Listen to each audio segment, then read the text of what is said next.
Hello everyone, welcome back to my channel. So today we are going to do physics MCQs chapter number 1 motion. And before doing these MCQs, make sure that you are clear with your basics, because अगर आपके basic clear हैं then आपको MCQ करने में कोई भी difficulty नहीं होगी। फिर आप खुद ही सारे MCQ कर डालोगे, चाहे कोई भी MCQ पेपर में आ जाए, ठीक। And so the very first MCQ is distance is the option number 1 vector quantity, second scalar quantity, third is none of these. And student इस वीडियो को एंड तक देखना, एंड अगर वीडियो अच्छी लगी हो तो वीडियो को लाइक शेयर एंड चैनल को सब्सक्राइब जरूर कर देना, सो दैट आपको हर एक चैप्टर के MCQ मिल सके। एंड मैं इस वीडियो में एक MCQ अच्छे से डिस्क्राइब करने वाली हूँ, प्लस जो भी न्यूमेरिकल्स बनती हैं उसको भी मैं आपके सामने सॉल्व करूँगी, सो दैट आपको अच्छे से क्लैरिटी हो जाए। सो फर्स्ट है कि डिस्टेंस वेक्टर है, स्केलर है और नन ऑफ दीज है। सो जो हमारा डिस्टेंस है ना, वो एक स्केलर क्वांटिटी रहती है। डिस्टेंस स्केलर क्वांटिटी होती है, और इन केस अगर आपसे पूछ लिया जाए कि डिस्प्लेसमेंट वेक्टर है कि स्केलर है, तो डिस्प्लेसमेंट वेक्टर क्वांटिटी होती है। बेसिकली स्टूडेंट क्या होता है, जो हमारी स्केलर क्वांटिटी होती है वो क्वांटिटी होती है जिसका जस्ट मैग्नीट्यूड होता है, just magnitude. And vector quantity वो क्वांटिटी है जिसका मैग्नीट्यूड भी होता है प्लस डायरेक्शन भी होती है। सो जो डिस्टेंस है हमारा उसका जस्ट मैग्नीट्यूड ही होता है, आपने पढ़ रखा होगा। और जिस भी क्वांटिटी का जस्ट मैग्नीट्यूड होता है उसे हम स्केलर क्वांटिटी बोल देते हैं, ठीक है। बट जो हमारी डिस्प्लेसमेंट रहती है उसकी डायरेक्शन भी होती है एज वेल एज मैग्नीट्यूड, सो उसे हम वेक्टर क्वांटिटी का नाम दे देते हैं। होप सो आपको अच्छे से क्लियर होगा। सेकेंड है distance travel by moving body is always. कहता है कि जो डिस्टेंस ट्रेवल होता है बाय मूविंग बॉडी वो क्या होता है, ज़ीरो रहता है ऑलवेज, पॉजिटिव, नेगेटिव और नन। सो एक बार याद रखना स्टूडेंट, जो भी डिस्टेंस ट्रैवल होगा बॉडी का वो ऑलवेज ऑलवेज पॉजिटिव ही होगा। ज़ीरो कैसे हो सकता है, ज़ीरो हो नहीं सकता। डिस्टेंस अगर आपने ट्रैवल किया, अगर आप अपने घर से स्कूल गए हो, आपका तो स्कूल बंद है, अगर आपने अपने घर से स्कूल जाना हो तो आपने कुछ डिस्टेंस तो ट्रैवल करा होगा ना, तो डिस्टेंस ज़ीरो कभी नहीं हो सकता। एंड डिस्टेंस को हम नेगेटिव भी नहीं बोल सकते। मैं आपको बोलूँ कि आप घर से अपने स्कूल कितना किलोमीटर वॉक करते हो, तो आप बोल सकते हो कि 1 किलोमीटर 2 किलोमीटर, है ना। मैं बोल सकती हूँ कि आपका जो घर है वो स्कूल से कितनी दूरी पर है, तो आप बोल सकते हो कि वो 15 किलोमीटर डिस्टेंस पर है। कितने डिस्टेंस पर, आप माइनस थोड़ी बोलते हो, मैं -1 किलोमीटर गया था, मैं -2 किलोमीटर, है ना।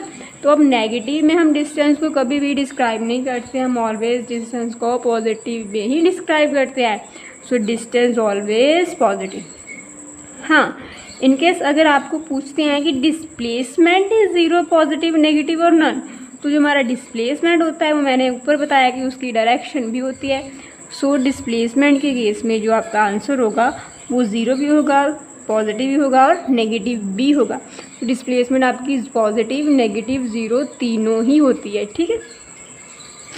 सो दी नेक्स्ट है a device that measure the distance travelled is. कौन सी डिवाइस है जो डिस्टेंस को मेज़र करती है, तो वो है आपकी ओडोमीटर। जो बैरोमीटर है वो प्रेशर के लिए होता है, स्पीडोमीटर जो है स्पीड मेज़र करने के लिए होता है। तो आपका जो ओडोमीटर है वो डिस्टेंस मेज़र करता है, clear. Now the next one है आपका the SI unit of velocity. Velocity का SI यूनिट क्या होता है, वेलोसिटी का यूनिट भी पूछ सकते हैं, स्पीड का भी पूछ सकते हैं, डिस्टेंस, डिस्प्लेसमेंट, एक्सेलरेशन सभी की आपने लर्न कर लेनी है। वैसे यूनिट्स को लर्न करने की ज़रूरत नहीं होती है बेटा, बिल्कुल भी लर्न नहीं करे जाते। इसके फॉर्मूले से हम डिराइव भी कर सकते हैं। इनकेस आपको भूल जाता है तो आप फॉर्मूले की हेल्प से डिराइव कर सकते हैं। फॉर एग्जांपल मैं आपको वेलोसिटी का यूनिट डिराइव करके बता देती हूँ। वैसे तो जो वेलोसिटी का यूनिट है वो मीटर पर सेकेंड है, ठीक है।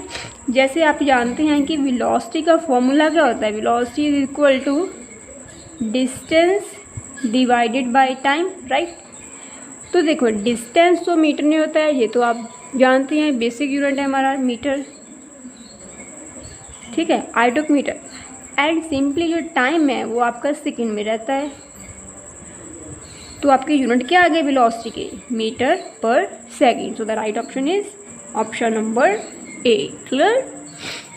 सो अगर आपको अच्छे से समझ में आ रहे हैं तो प्लीज़ वीडियो को लाइक, चैनल को सब्सक्राइब जरूर कर दें एंड अपने फ्रेंड्स से ज़रूर शेयर करें बच्चा।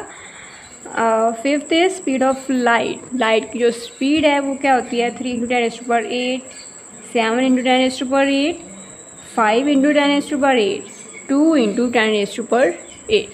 तो जो आपकी स्पीड रहती है स्टूडेंट वो है 3 × 10⁸। नाउ द नेक्स्ट है the area enclosed by velocity time graph will give the magnitude of. तो इसका राइट आंसर है स्टूडेंट, जो आपका एरिया इनक्लोज होता है, वेलोसिटी टाइम ग्राफ आपको गिवन होगा, उसके अंडर जो भी एरिया इनक्लोज होगा तो वो हमें क्या बताता है? टाइम, स्पीड, एक्सेलरेशन और द डिस्प्लेसमेंट। सो इसके ऊपर स्लोप से रिलेटेड क्वेश्चन भी आ जाता है, वो मैंने नेक्स्ट में कर रखा है। अभी क्वेश्चन है आपका एरिया। जो वेलोसिटी टाइम ग्राफ के अंडर एरिया रहेगा वो हमें क्या बताएगा? तो वो हमें बताएगा आपका mainly displacement. Now the next is slope of velocity time graph. तो जो स्लोप है वेलोसिटी टाइम ग्राफ की वो है आपकी एक्सेलरेशन। इसका राइट आंसर डिस्प्लेसमेंट, इसका राइट आंसर एक्सेलरेशन। सिमिलरली आपको क्वेश्चन पूछ सकते हैं area enclose by the acceleration time graph and similarly slope of acceleration time graph. ठीक है, सो इस टाइप के क्वेश्चन से आपको करके जाने हैं। Next is distance time graph of body is straight line inclined by time axis the body is in. ये क्वेश्चन स्टूडेंट ग्राफ के ऊपर है, कहता है कि डिस्टेंस टाइम ग्राफ गिवन है, हमें डिस्टेंस टाइम ग्राफ गिवन है। तो straight line inclined by time axis, जो स्ट्रेट लाइन है टाइम एक्सिस पर वो क्या शो कर रही है कि बॉडी यूनिफॉर्म मोशन में है, यूनिफॉर्मली एक्सेलरेटेड मोशन है, रेस्ट पोजीशन है और none of this. So tell me which is the correct option? Correct is option number A, uniform motion. Now ninth one is the average velocity of body is equal to mean of its initial velocity and final velocity. आप पर सबने पढ़ा होगा average velocity का formula, that is equal to mean of its initial velocity and the final velocity. The acceleration of body is uniform. Tenth is the ratio of magnitude of average speed to the average velocity is always less than 1, always equal to 1, always more than 1, equal to or more than 1. Yes, equal to or more than 1. The ratio of average speed to average velocity is equal to or more than 1. Next is circular motion. In circular motion, the direction of motion is fixed? No. The direction of motion change continuously? Yes. जो direction of motion है वो continuously change होती है in case of circular motion. Clear? Now the next one is numerical, and I will solve this numerical. So a racing car has uniform acceleration of 4 meter per square. The distance covered by car in 10 seconds after the start is okay. ये racing car है जिसकी जो uniform acceleration है वो हमें 4 metre per second square given है। So first of all right what is given है हमें acceleration that is equal to 4 metre per square and time is equal to 10 second. After start that means firstly body rest पर ही होगी, so we can take its initial velocity u is equal to 0 and we have to calculate distance. Student जो इसके numerical है ना motion chapter की, मैंने इसकी अलग से वीडियो बना रखी हैं, 5-6 वीडियोज़ हैं। अगर आपको नहीं आते अच्छे से तो मेरी वीडियोज़ को ज़रूर सुन लेना। इसका लिंक मैं डिस्क्रिप्शन बॉक्स में रख दूँगी, तो सभी वीडियोज़ को सुनना है ध्यान से, आपको अच्छे से मोशन चैप्टर के न्यूमेरिकल क्लियर हो जाएंगी। ठीक है, और अगर आपको नहीं मिलते न्यूमेरिकल तो मुझे कमेंट बॉक्स में ज़रूर कमेंट करना, then I will send you. Acceleration time u given है, हमें फाइंड करना है डिस्टेंस। तो डिस्टेंस को हम रिप्रेजेंट करते हैं ऐसे, डिस्टेंस हमें कैलकुलेट करना है। So first of all we will apply the formula of distance time ut plus half at square. Now fill the values, इसमें वैल्यूज़ फिल कर दो। u 0 है, t हमारे पास 10 है plus half acceleration 4 time is 10 का square, ठीक है। तो 0 इंटू 10 तो 0 ही हो गया, प्लस हाफ इंटू 4 इंटू 10 का स्क्वायर 100, 2 1 ज़ा 2 2 ज़ा 2 into 100 200 metre. So the right answer is option number A. तो इस टाइप की अगर आपको एमसीक्यू आते हैं तो आपने न्यूमेरिकल सॉल्व करना है, तभी आपके पास रिजल्टेंट आंसर आएगा। जो भी आंसर आएगा उसको आप ऑप्शन में से ढूंढिए और मार्क कर दीजिए, ठीक है। नेक्स्ट देखते हैं। नेक्स्ट है a moving train is brought to rest within 20 second by applying brakes. Okay, एक मूविंग ट्रेन है जिसे हमें रेस्ट पर लाया, ठीक है।